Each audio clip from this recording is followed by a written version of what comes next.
bago tayo mag-secret file, ay ilike mo muna ang video na to at mag-subscribe na sa aming YouTube channel. Don't forget to click the notification bell para hindi ka nahuhuli sa latest episode ng DJ Rocky's Secret Files.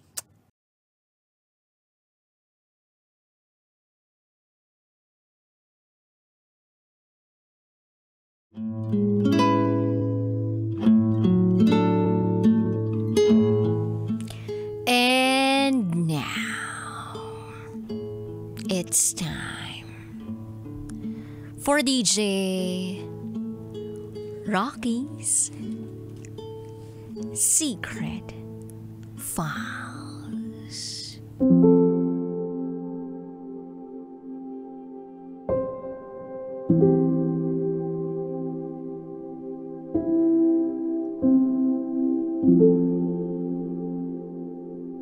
Na love at first sight ata ako.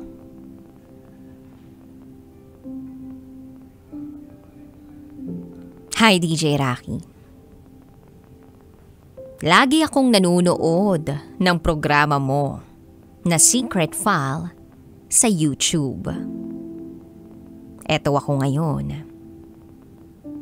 Nagsusulat ng aking kwento para maibahagi sa iyo at sa mga tagapakinig mo. Itago mo ko sa pangalang IZ.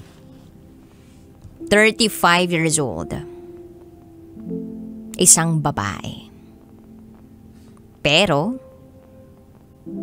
gusto ko rin ng babae.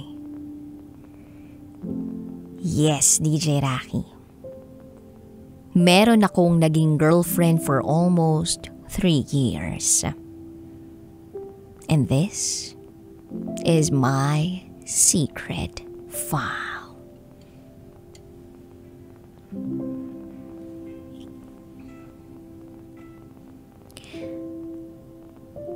Sa relasyon namin ng naging girlfriend ko na yun,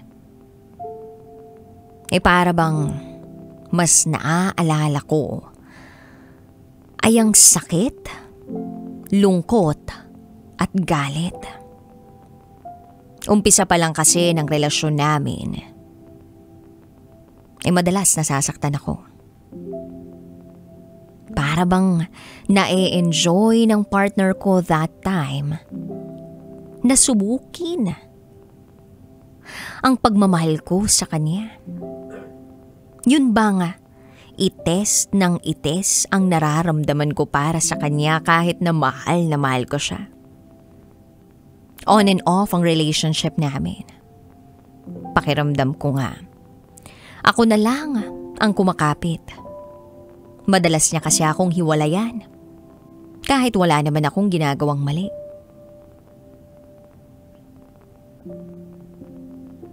Kahit na napapagod, o di kaya'y nasasaktan, hindi ko pa rin kayang bumitaw that time. Lahat ng adjustments ginawa ko para lang wag niya akong bitawan. Lahat na ng red flags na nakita ko, hindi ko na inatupag na pansinin. Ang tanga-tanga ko, no? Until may na-discover ako. I found out na meron pala siyang ibang karelasyon maliban sa akin. Mahal na mahal ko siya. At pinatawad ko siya. Inayos namin ang relasyon namin. Kaya lang, sandali lang ang tinagal ng pagiging maayos ng relasyon namin.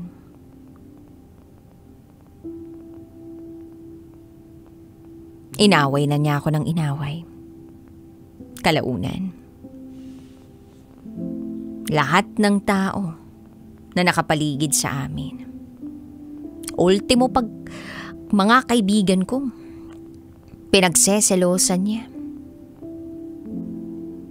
Kahit nga hindi na kami nagkikita ng mga kaibigan ko eh.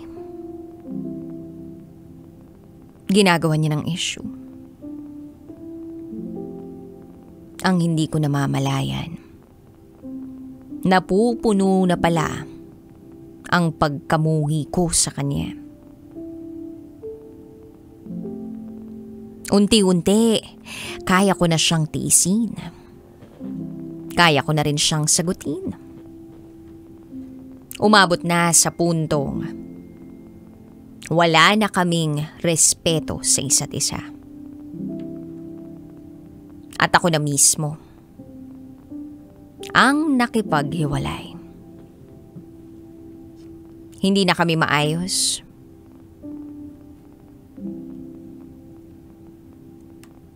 That time pakiramdam ko, nakakadalang magmahal.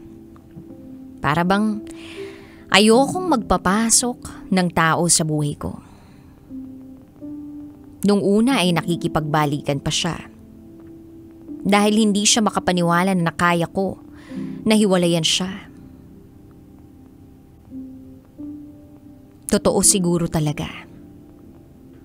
Yung kapag tapos ka na, wala nang magagawa ang taong mahal mo.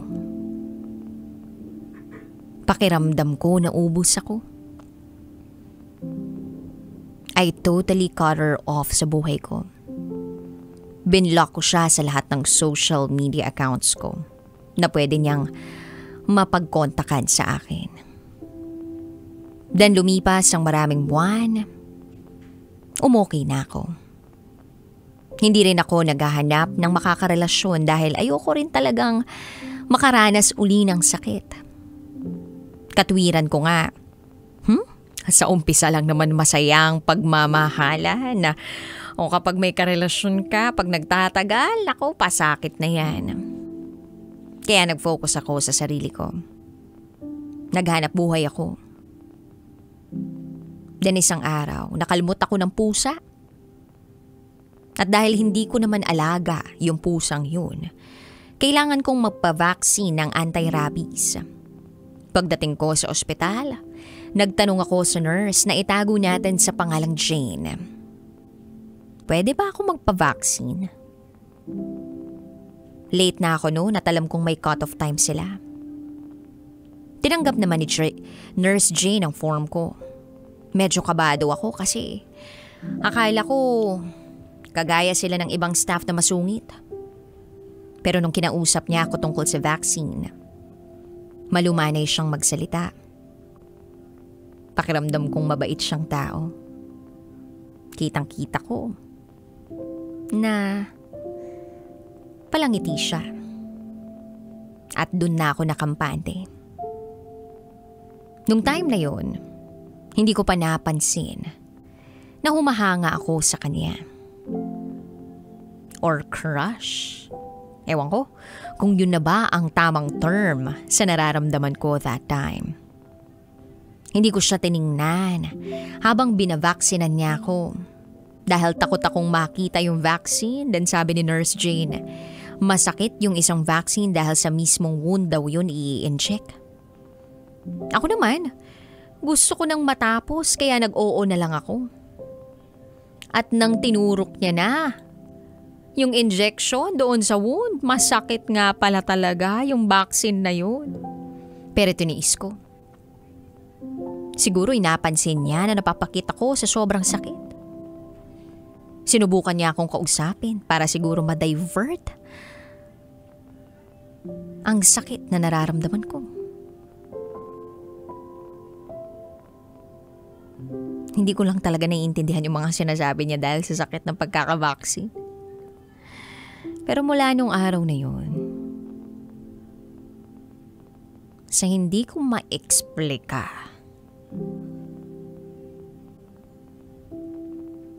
naiisip ko siya. Araw-araw ko na siyang naiisip. Yung mukha niya, yung ngiti niya, kung paano siya magsalita. Tapos sumunod na yung schedule ko for vaccine. Pagpasok ko sa room, nakita ko yung kasamahan ni Nurse Jane. Tapos pagkakita sa akin ng kasamahan ni Nurse Jane, Nagmadali na biglang tinawag niya si Nurse Jane para lumabas siya. Kaya inisip ko tuloy kung nahalata ba nila yung feelings ko para kay Nurse Jane.